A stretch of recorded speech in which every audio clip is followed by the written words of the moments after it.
Hey guys, welcome back to another video, and in today's video I'm going to be walking through all the settings within Rainbow Six Siege, how to just boost the performance of your game, what are the best settings for visibility, and hopefully stuff that should just improve your gameplay and make you better at the game. Obviously settings won't do too much because it all comes down to skill, but hopefully these settings will help you make that progress. So the first one is to pretty much just understand the actual settings in game and how they work. These are the settings that I'm running, for anyone wondering. So for the texture quality, you either play low or medium. I know some pro players that will play at medium.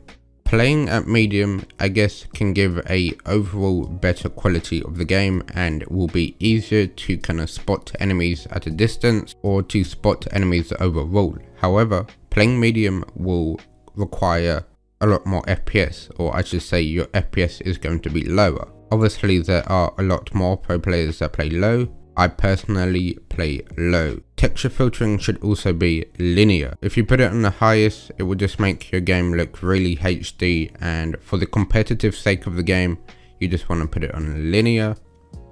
But it all comes down to personal preference. For the LOD quality, you want to put this either on low or alt. Basically what the LOD quality does is when it's on low, objects at a distance will kind of just mesh together.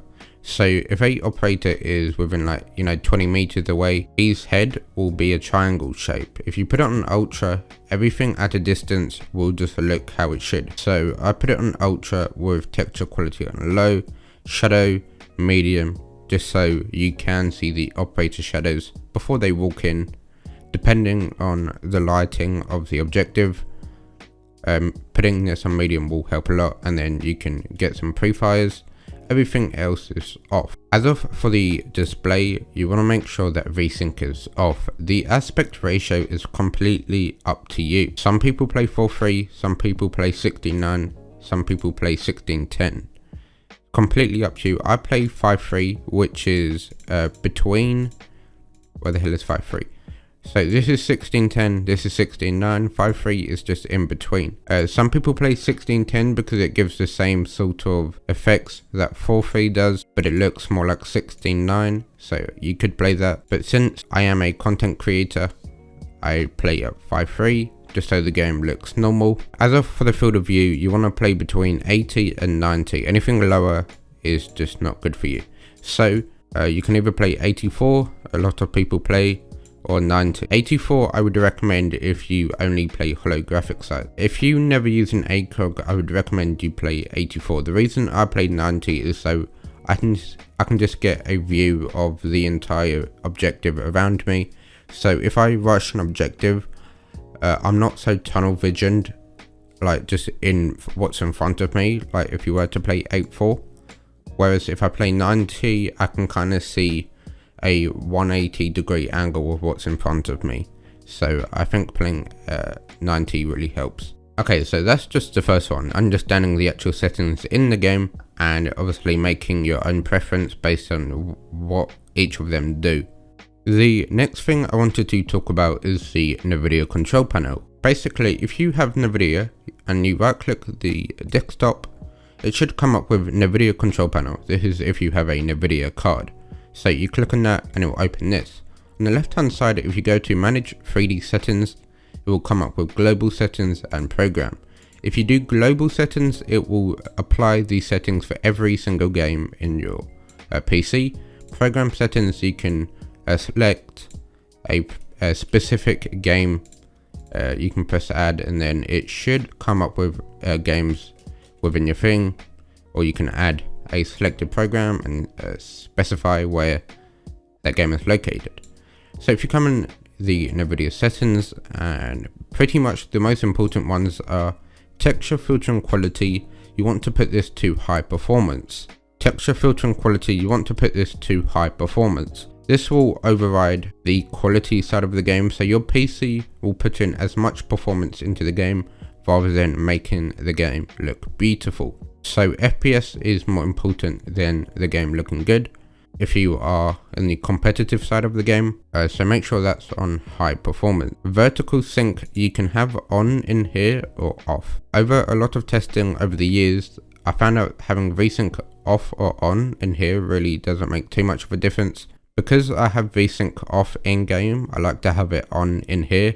People say, you know, if you have it off, you're gonna have the best aim, but I have it on and my aim is still good, I guess. So having it on in here should make the game feel smooth, but not have any problems with the mouse. Also, power management mode. You want to put to prefer maximum performance. So these are the Nvidia settings. Just a couple other things that should help your game is if you go to Steam, this is if you have the game installed on Steam. On Uplay it should be all good, but if you do have it on Steam, you can come to the game, properties, make sure that the Steam overlay while in-game is off. So uncheck this and then press OK and close. And then another thing you can do is go to properties, local files, browse local files, which is where the game is located. Then if you scroll all the way to the bottom, or near the bottom where your game should be, and then if you go to whichever one you play, so I play Vulkan, for anyone wondering also, and then go to the compatibility tab. If you go to here, and then check disable full screen optimization, change hard DPI settings, go in here, and then override high DPI scaling behavior. Press OK, apply, OK. This should boost the performance in your game and just make it so you don't really have any issues with the performance of the game. So those are just settings that you want to make sure that you are running when playing Rainbow Six Siege. Whilst we are also here, we can move on to the next tip, which is if you go into the Nvidia control panel again, go to adjust desktop color settings.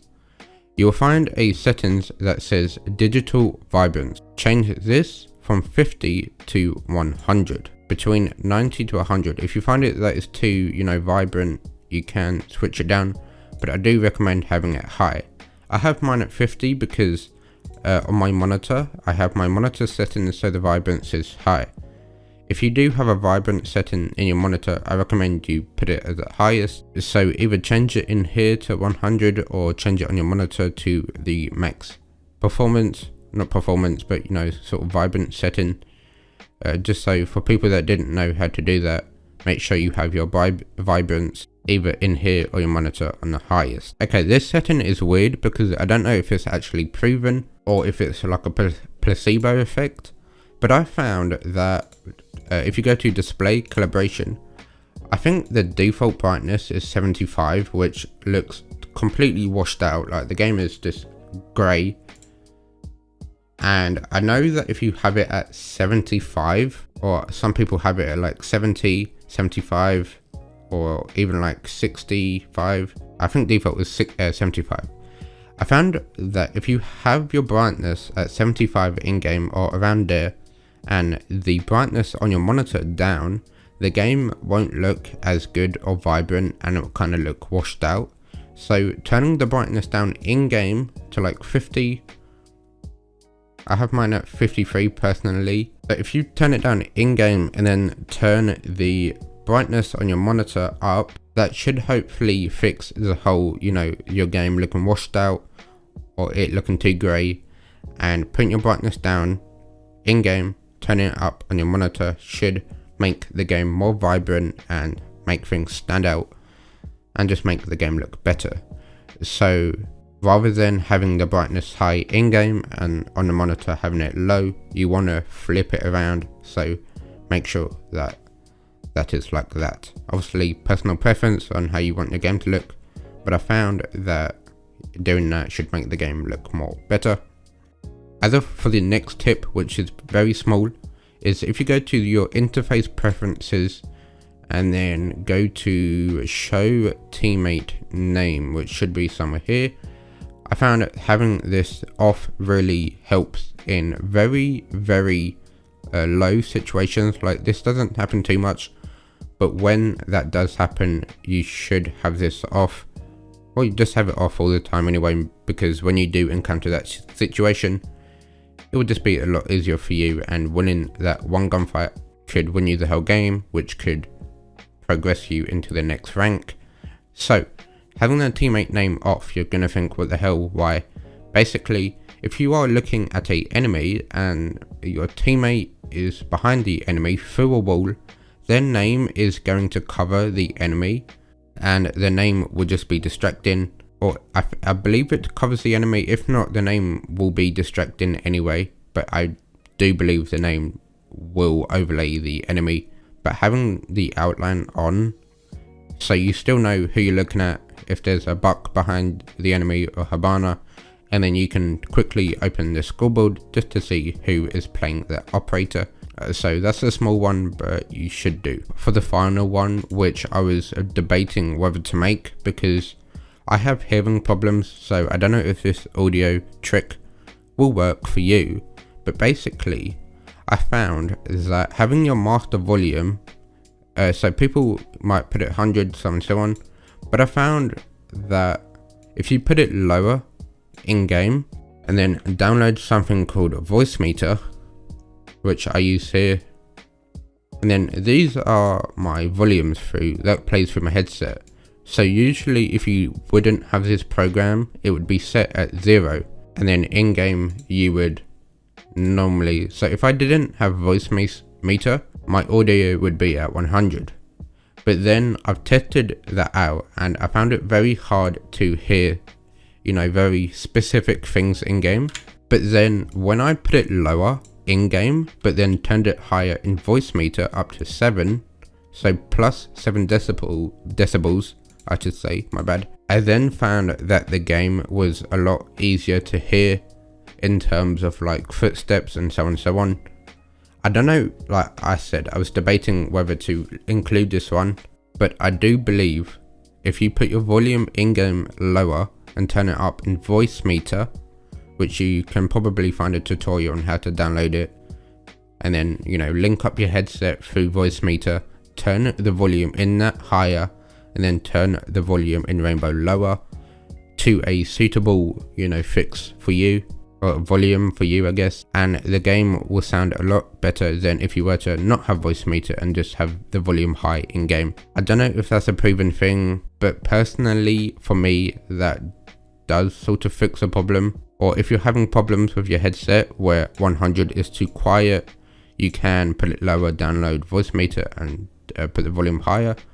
But overall, just doing a Voicemeter higher, in-game lower, the sound effects in-game will be kind of more bassy and should be easier to hear. That might just be on my end because I struggle to hear high pitch sounds in-game. So like I said, I was debating including this one, but I found having Voicemeter should help and may help some of you guys. Also, dynamic range night mode, just so the sound very far away is louder and then sound closer to you is quieter. TV, you can make it so it's kind of balanced, so the sound closer and the sound far away is kind of balanced, and then hi-fi is the sound close to you is loud and the sound far away is quiet. I personally play night mode and then turn the volume up, so the things that are close to me are still loud and then the things far away are even louder, which, you know, should help. So those are all the settings that I use, or settings that should help you guys out. So that is pretty much everything. So I hope you enjoyed today's video. Hopefully this will help you guys out. So yeah, I hope you have a wonderful day and goodbye.